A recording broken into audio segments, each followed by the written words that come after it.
र मभन्दा अगाडि मेरा विद्वान मित्रहरूले यो विषयमा प्रकाश पारिसक्नु भएको छ। मैले बिडारीजीलाई सुरुमै भनेको थिएँ, तपाईँले बोल्नुहोस्, म तपाईँकोमा सहमत छ भनिदिन्छु, सिद्धि गरी भन्दाखेरि त्यसो भने त राम्रो हुन्थ्यो भन्नुभएको थियो। कतिपय कुरामा म सहमत छु। म ऋषिजीले राख्नुभएका 2-3वटा प्रश्नमा आउँछु। सबभन्दा पहिला म के निवेदन गरौँ भने अहिलेको यो जुन विवाद छ, यो विवाद चाहिँ मुलुकमा भएको राजनैतिक असफलता, पोलिटिकल फेलियर। यो पोलिटिकल फेलियरलाई आपसी खिच्चातानी, संसदमा गर्ने समायोजन, दल परिवर्तन, यी सम्पूर्ण कुराले करेक्सन गर्न सक्दैन। त्यसैले आज मुलुक चाहिँ मेरो पहिलो भनाइ नै के हो भने राजनैतिक असफलतातिर गएको छ। र यो राजनैतिक असफलता गराउनमा मुलुकका ठुला दल, खास गरिकन नेकपा र यसका नेताहरू नै जिम्मेवार हुनुहुन्छ।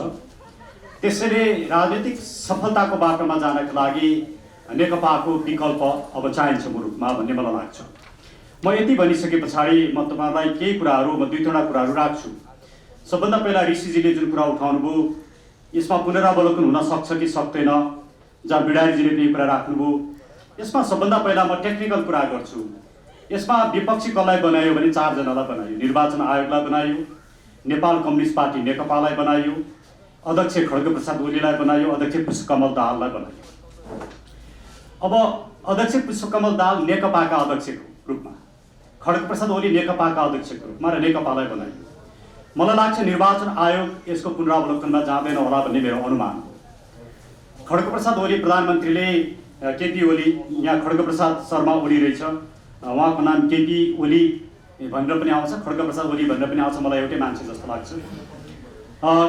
खड्गप्रसाद ओलीजीले हिजै भनिसक्नु भएको छ कि यो निर्णय हामी मान्छौँ भनेर भनिसक्नु भएको छ। उहाँ पुनरावलोकनमा रिभ्यूमा जानुहुन्छ भन्ने मलाई लाग्दैन। अब पुष्पकमल दाहालजी चाहिँ नेकपाको अध्यक्षको रूपमा मात्रै जान पाउनुहुन्छ, माओवादी केन्द्रको अध्यक्षको रूपमा पुनरावलोकनमा रिभ्यूमा जान पाउनुहुन्छ। अब उहाँ अहिले नेकपाको अध्यक्ष नै होइन, नेकपा विधिवत रूपमा नेकपा छैन, नेकपाको अध्यक्ष भनेको चाहिँ ऋषि कटेल मात्रै हो। त्यो भएको कारणले गर्दाखेरि मैले टेक्निकल प्रब्लम के देखेको छु भने उहाँहरू रिभ्यूमा जान सक्ने टेक्निकल प्रब्लम मैले देखेको छु पहिलो। दोस्रो, उहाँहरू रिभ्यूमा जानुभयो भने पनि यदि अदालतले स्टे अर्डर दिएन भने त्यो निर्णय कार्यान्वयन हुन्छ। मैले रिभ्यूमा गएर स्टे अर्डर दिने सम्भावना कति होला त्यो त भोलि नै थाहा होला, तर मैले चाहिँ कम सम्भावना देख्छु। मैले जति जानेको बुझेको छु त्यो आधारमा हेर्दाखेरि मैले कम सम्भावना देख्छु, किनकि नेकपाको तर्फबाट निर्णय गरेर मात्रै उहाँहरू रिभ्यूमा जान सक्नुहुन्छ। अब नेकपाको तर्फबाट रिभ्यू नै हुन सक्दैन, निर्णय नै हुन सक्दैन। यसले गर्दाखेरि मैले रिभ्यूमा जाने र त्यसमा स्टे अर्डर आउने सम्भावना कम देखेको छु। यसर्थ अबको विकल्पहरू के हुन् भनेदेखि यो निर्णयले 3टा कुरा भन्यो। पहिलो कुरा के भन्यो भने नेकपा चाहिँ ऋषि कटेलजीको दल हो र यो अरूको दल होइन। ऋषि कटेलजीले यसको वैधानिक व्यक्तित्व भनेर नेकपा, नेपाल कम्युनिस्ट पार्टी नेकपा ऋषि कटेलजीलाई दियो। अब यो भनिसके पछाडि सर्वोच्च अदालतको यो निर्णयले ऋषि कटेलजी बाहेकको अरूले नेकपा दाबी गर्न सक्दैन, नम्बर 1। नम्बर 2, यदि तपाईँ माओवादी केन्द्र र नेकपा एमाले तपाईँहरू सँगै एउटै दल बनाएर जान चाहनुहुन्छ भने निर्वाचन आयोगमा गएर राजनीतिक दलसँग सम्बन्धित ऐन लगायतका ऐन कानुनहरूभित्र रहेर तपाईँहरू प्रक्रिया अगाडि बढाउनुहोस् भन्यो, जुन स्वागत योग्य निर्णय जस्तो मलाई लाग्छ। अब व्यावहारिक रूपमा हेर्दाखेरि उहाँहरू सँगै मिलेर गएर अब हामी एकताबद्ध छौँ र एकताबद्ध रूपमा दल गठन गर्छौँ, नयाँ दल भनेर जान सक्ने अवस्था मैले व्यावहारिक रूपमा म देख्दिनँ। अब तेस्रो के भन्यो यो फागुन 23 गतिको निर्णयले भने यदि तपाईँहरू त्यसरी जानुहुन्न भने तपाईँहरू पुरानै अवस्थामा फर्किनुहुन्छ, नेकपा एमालेमा फर्किनुहुन्छ, माओवादी केन्द्रमा फर्किनुहुन्छ भनेर। अब यो निर्णयले हिजोको विघटनसँग सम्बन्धित निर्णयले मुलुकमा ठुलो राजनैतिक अस्थिरता सृजना गरेको थियो।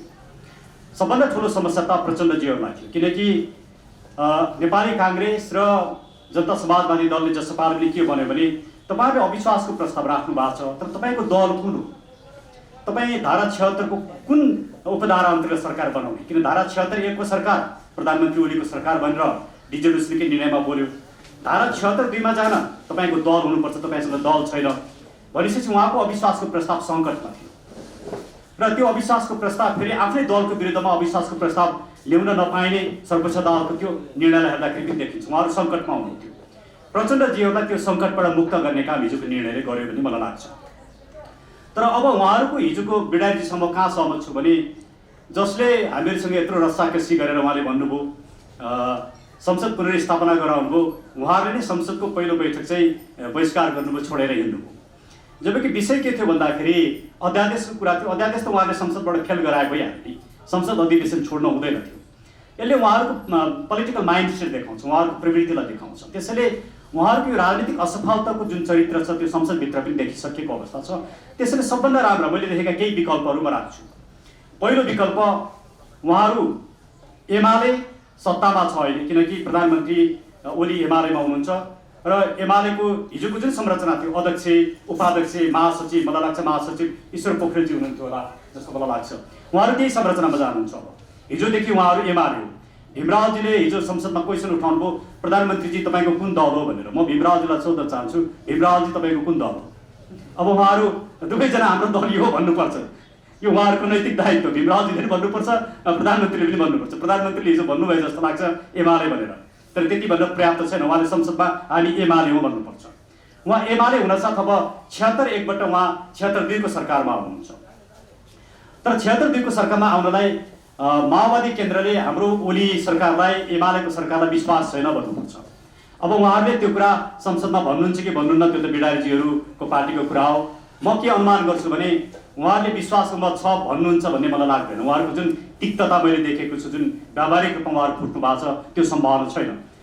खड्गप्रसाद ओलीजीलाई माओवादी केन्द्रले विश्वास छैन भनिसके पछाडि उहाँ 76-1बाट 76-2मा आउनुहुन्छ। वास्तवमा हाम्रो संविधानमा 76-1बाट 76-2मा आउने व्यवस्था छैन, तर डिजोल्युसनको मुद्दाले त्यो कुरा व्याख्या गर्यो। त्यो संविधानमा नलेखेको कुरा पनि भयो। अब यसले गर्दाखेरि अलिकति सजिलो वातावरण के हो भने अब खड्गप्रसाद ओलीजीको सरकार चाहिँ 76-2मा आउँछ यदि उहाँहरूले विश्वासको मत फिर्ता लिनुभयो भने। त्यस पछाडि खड्गप्रसाद ओलीजीले विश्वासको मत लिनुपर्छ। अब यहाँको संरचना कस्तो छ भने नेकपा एमालेसँग 120 छ संसदमा, 121 एकजनाको मृत्यु भएको कारणले 120 छ। नेपाली काङ्ग्रेससँग 63मा 2 जनाको संसद सदस्यता निलम्बनमा छ, आलम र गच्छदारजीको, त्यसैले 61 छ।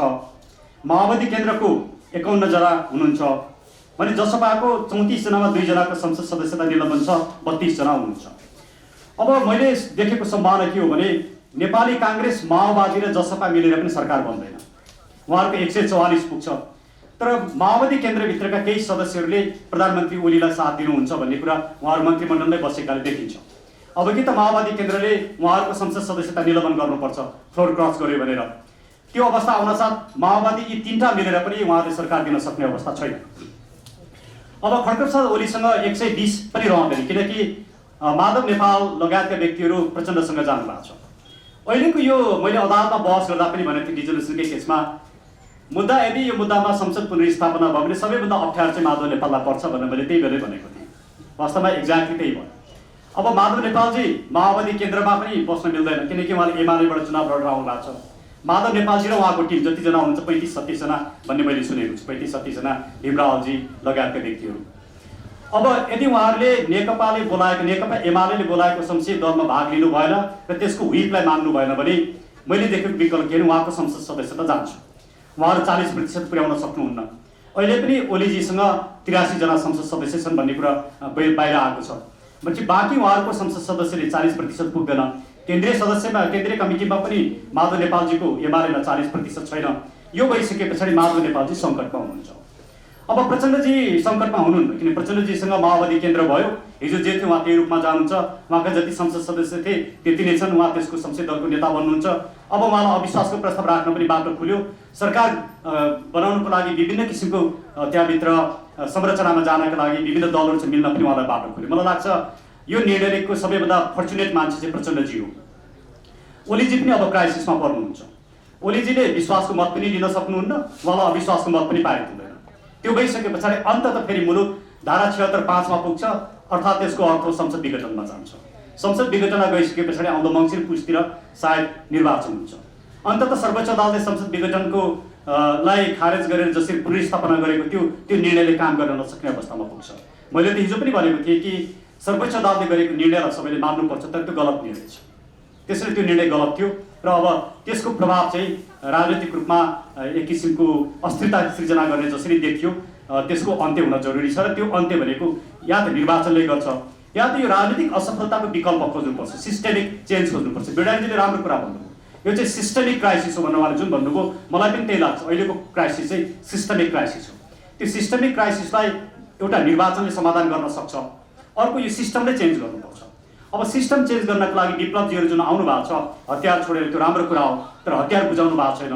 उहाँहरूको पनि क्लियर प्लान छैन। उहाँहरूको प्लान भनेको मिलिजुली एउटा सरकार बनाऊ, राजावादीहरूलाई पनि ल्याउँ भन्नेसम्मको कुरा मैले सुनेको छु। तर सरकार बनाउनु मात्रैले सिस्टमिक चेन्ज गर्दैन, किनकि त्यो त अहिले संसद डिजल्भ नभएसम्म विप्लवजी सरकारमा जान सक्नुहुन्न। संसद डिजल्भ भइसके पछाडि निर्वाचन हुन्छ, 6 महिनाभित्र निर्वाचन गर्नुपर्छ। 6 महिनाको लागि जाने सरकारले मुलुकको राजनीतिक समस्याको समाधान दिन सक्दैन। त्यसैले विप्लवजीहरूको जुन पोलिटिकल प्लान छ त्यो धेरै कच्चा जस्तो मलाई लागिराखेको छ। यो समग्र परिस्थितिलाई हेर्दाखेरि अब यदि उहाँहरू साँच्चीकै उहाँहरूको गणतन्त्रलाई बचाउन चाहनुहुन्छ भने एमाले स्वीकार गर्ने, माओवादी केन्द्रले माओवादी केन्द्र स्वीकार गरेर संसदभित्र केही रूपमा बस्ने, त्यो उहाँहरूको लागि सबभन्दा उत्तम विकल्प हो। तर उहाँहरूको राजनैतिक जुन परिदृश्य देखिन्छ त्यो हेर्दाखेरि उहाँहरूले संसद पनि चल्न नदिने। अब एउटा समस्या चाहिँ छ, एउटा समस्या के छ भने हिजो उपनिर्वाचनमा आएका सांसदहरू अब कता जाने र माथिल्लो सभामा बिडारीजीले 19 जना भन्नुभयो, उहाँले भनेकै कुरा करेक्ट होला। 19 जना जुन नेकपाको तर्फबाट आउनु भएको छ उहाँहरू कता जाने भन्ने समस्या छ। अब यो समस्या समाधान गर्नका लागि ऐनहरूमा परिवर्तन गर्नुपर्छ, खास गरिकन राजनीतिक दलसँग सम्बन्धित ऐन लगायतका अन्य ऐन नियमहरूमा संशोधन गर्नुपर्छ। अब यो संशोधन गरेर त संसदको बैठक चल्नु पर्यो। उहाँहरू संसदको बैठक चल्न दिने अवस्थामा हुनुहुन्न। संसदको बैठक नचलेपछि ऐन बन्न सक्दैन। ऐन नबनिसकेपछि यो समस्या जस्ताको तस्तै रहन्छ। यो समस्यालाई जस्ताको तस्तै राख्ने भूमिका उहाँहरूले नै खेल्नुहुन्छ। अन्ततः संसदको बैठक चाहिँ अन्त्य गर्नुपर्ने हुन्छ र मलाई लाग्छ ओलीजीले विश्वासको मत लिन सक्नुहुन्न, अविश्वासको प्रस्ताव पास हुन सक्दैन, किनकि उहाँहरू तिनटै दल मिल्दाखेरि पनि 138 पुग्दैन। फर्मल्ली 144 देखिन्छ तर त्यो पुग्दैन, किनकि केही सदस्यहरू अहिले ओलीजीतिरै हुनुहुन्छ। फ्लोर क्रसिङ होला, कारबाही होला, संसद सदस्य जाँदा सबभन्दा पहिला त माधव नेपालजी र उहाँको टिमको संसद सदस्यता जान्छ जस्तो मलाई लाग्छ। त्यसैले यो पोलिटिकल बिकरिङ, यो जुन झगडा छ यो झगडाले मुलुकलाई अस्तव्यस्त बनाउँदैछ। तर वैकल्पिक शक्ति पनि मैले देखिराखेको छैन। एउटा सशक्त वैकल्पिक शक्ति आउनुपर्छ। यस्तो अवस्थामा विकल्प दिने शक्तिले यी विकल्प पनि भन्नु पर्यो र त्यो विकल्प आइसके पछाडि पिपुलले त्यसको विषयमा छलफल गर्लान् र एउटा राजनीतिक परिवर्तनको माहौल बन्ला। तर यतिकै चाहिँ यसरी नै अब यो सरकार, यो व्यवस्था यसरी नै चल्छ जस्तो मलाई लाग्दैन।